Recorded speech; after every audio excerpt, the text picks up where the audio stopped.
Hello, welcome to another module of this course, Analog Circuits. So, in the previous few lectures, we studied about the frequency response and the various pole zero configurations of a transfer function of a system of an analog circuit.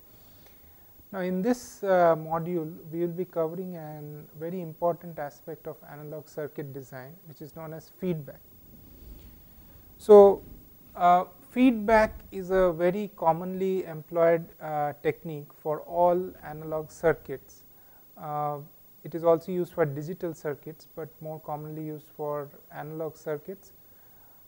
Feedback is a means to rectify something or to kind of sense what is at the output of a system, and then use some of that output back at the input, so as to correct something or to enhance the performance of the system. Now, usually feedback can be applied in various ways. Just by putting a resistance in some portion of an analog circuit can introduce a feedback. So, it is sometimes difficult to understand also whether there is indeed a feedback present. In order to systematically study feedback, we will just first look at the system level model of feedback, and from there go on to the circuit level. So, when I say feedback, suppose you have a system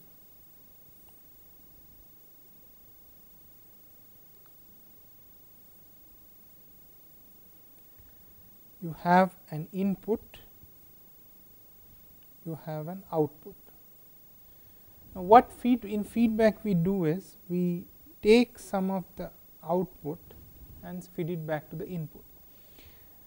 Now, it is not that there is some sensing circuit always present for sensing what is the output. It is just that the circuit is cleverly designed, so that this output is automatically fed to the feedback, and depending on how we close this loop, that is whether it is positive or negative feedback, we can control certain parameters of a circuit. So, the block diagram, we can suppose you have your system which produces a gain A, and suppose x0 is your output, and say the input to this system is xi. Then feedback, the feedback circuit is usually represented by this block beta,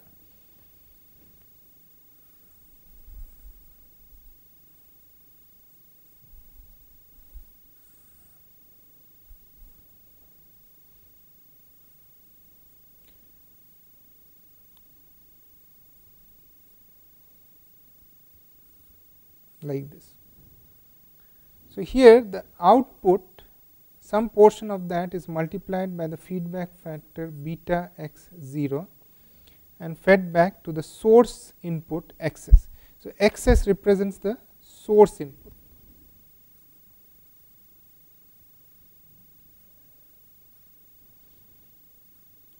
This x0 represents the output.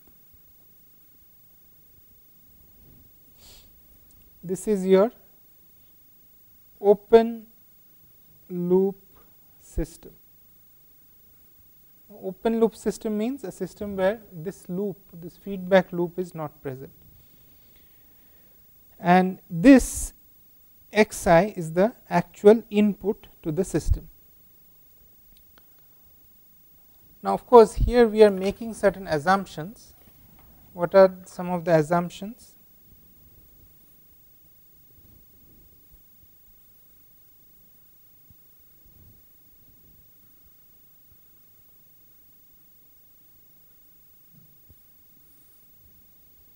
First is the gain A of the open loop system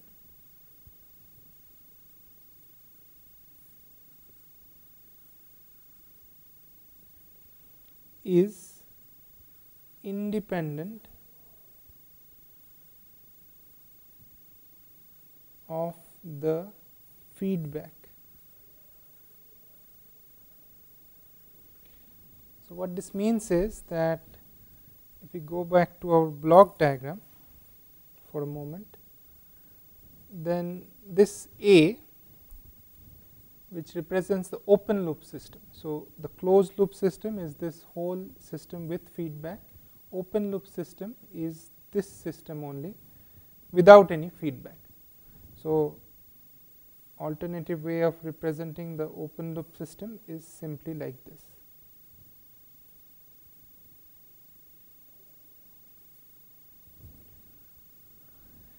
Now, the assumption is that this gain A is independent of this feedback factor, or this gain A will not change when a feedback is put. This is of course a very difficult condition to achieve.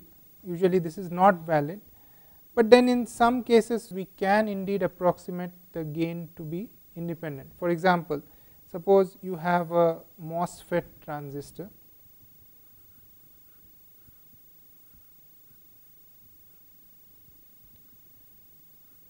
we shall be studying about MOSFETs later on, but for now it has 3 terminals and one of the circuits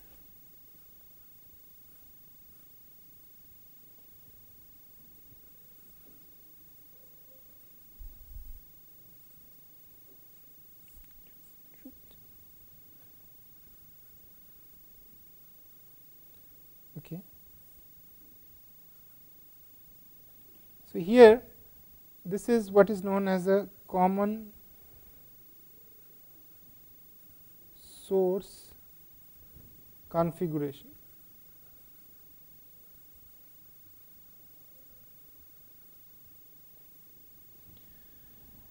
Now, here the path of the signal is from the gate to the drain.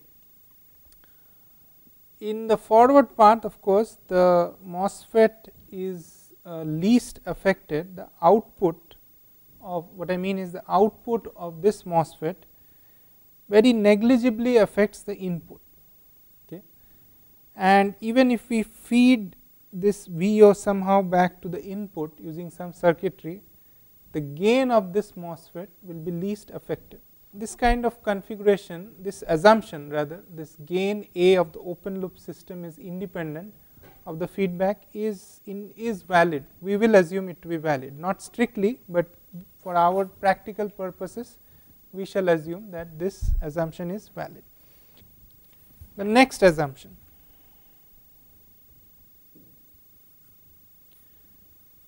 forward transmission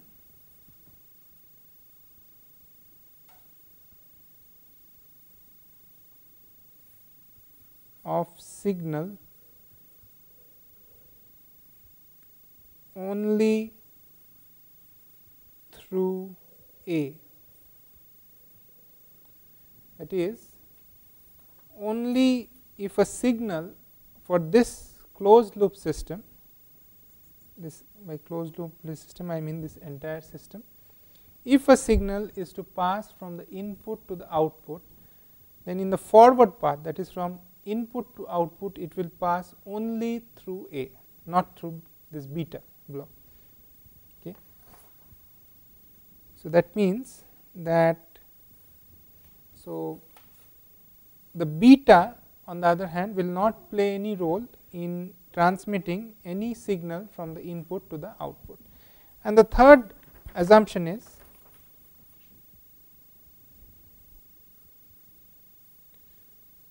reverse transmission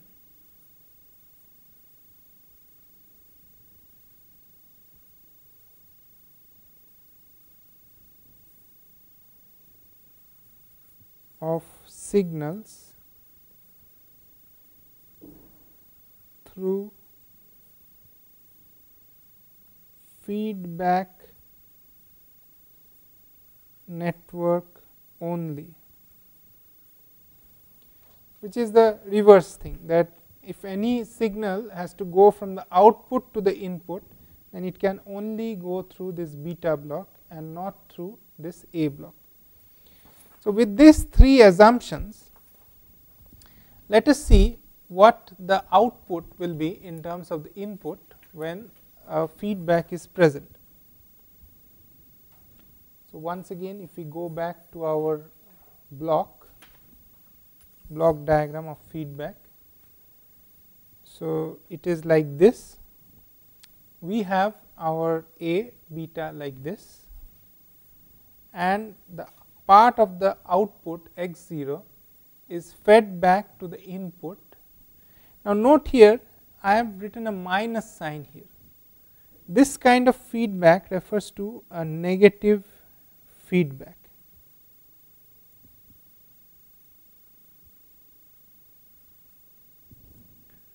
So, we have two types of feedback, one is negative feedback and the other is positive feedback.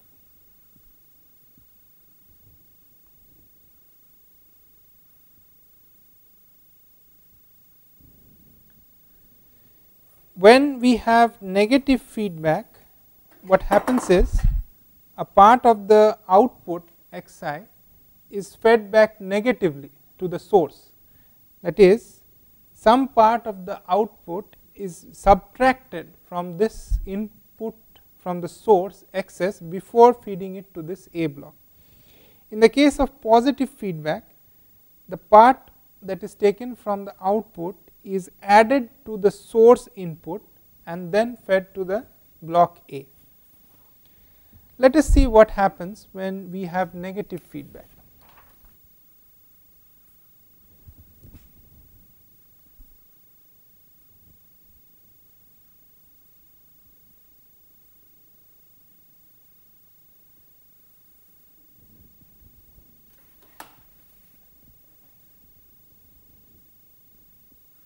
Just redraw this block diagram once.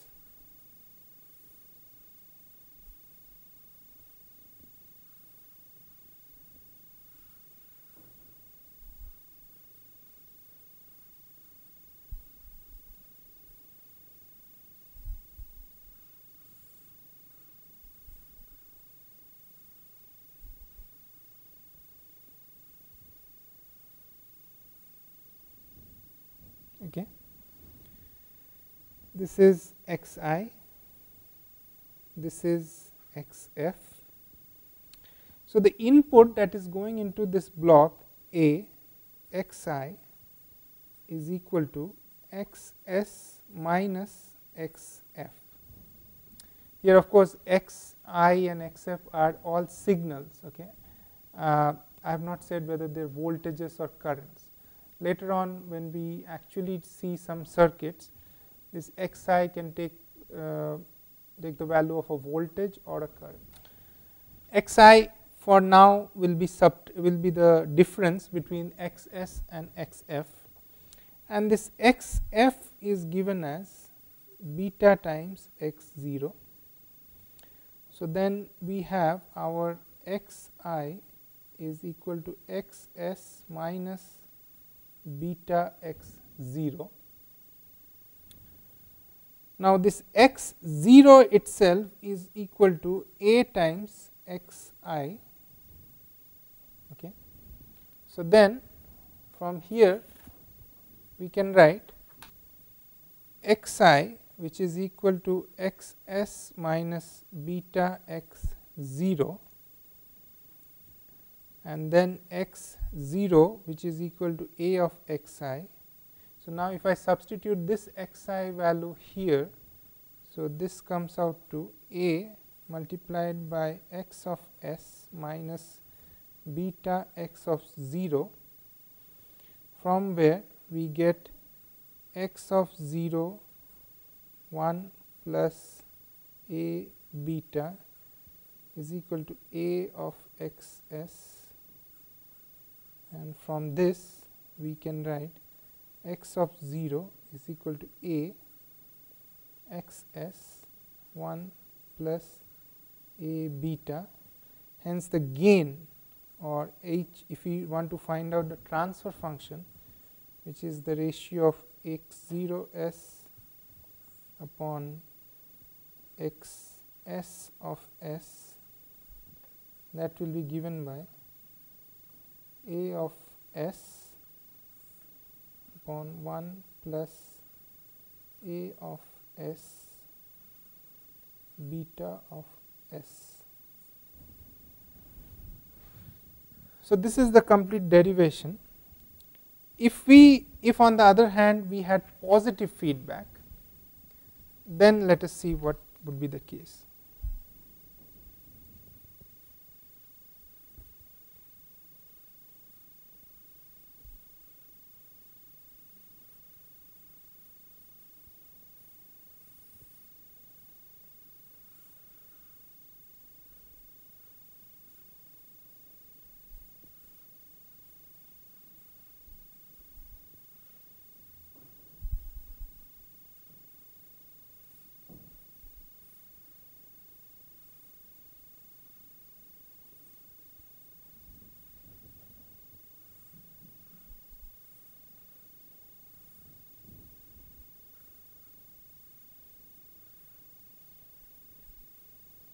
So, in the case of positive feedback, as I had mentioned, a part of x 0 is added to the source input x s,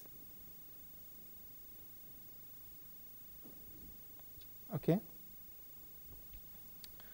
and proceeding similarly as we had done for the negative feedback case, we find that here this x I is equal to x of s plus x of f. X of f remains the same, and then x of 0, as in the previous case, it is equal to A of x I, which is equal to A of x of s plus x of f, which in turn is equal to A of x of s plus beta x 0, from where we can write the value of x 0 in terms of x s as follows. So, we have x 0 of s 1 minus A beta, this is equal to A of x s of s, from where we can write the transfer function equal to x 0 of s upon x s of s given by A of s minus A of s beta of s.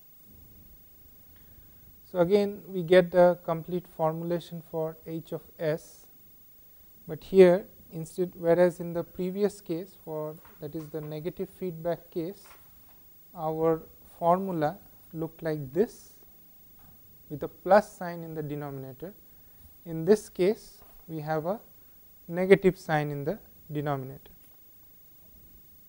Note one thing, that the gain, which was previously just A of s, is now modulated by this beta s. One simple thing that we can see here, that if A of s, or rather I should say the magnitude of A of s is very large, then h of s can be approximated as, first of all, A of s. Now, this, if A of s is much larger, then this whole product A of s beta s can be considered negligible to 1, and this becomes equal to beta s. So, then now A of s cancels, and this is approximately equal to 1 upon beta s. Similarly, so this is for positive feedback.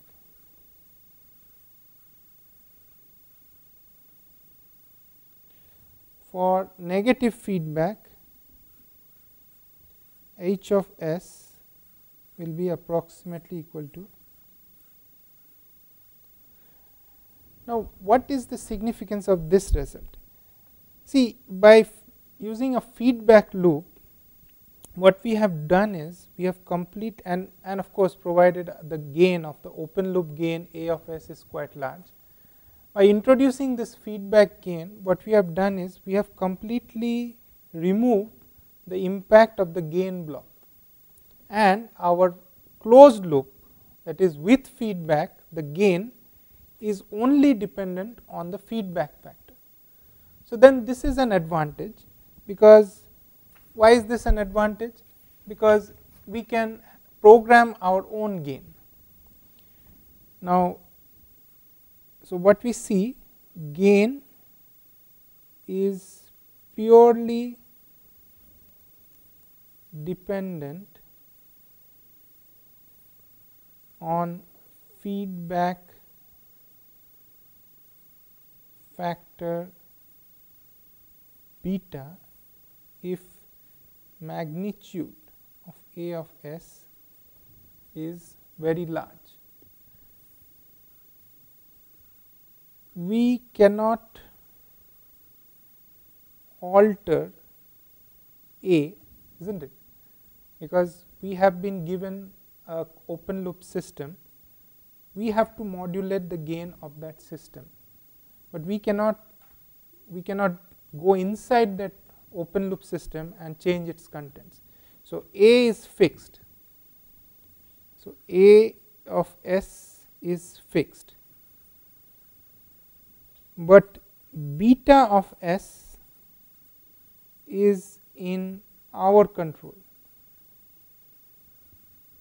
So if beta of s is in our control, A of s is fixed, and gain h of s is approximately equal to 1 upon beta s for negative feedback,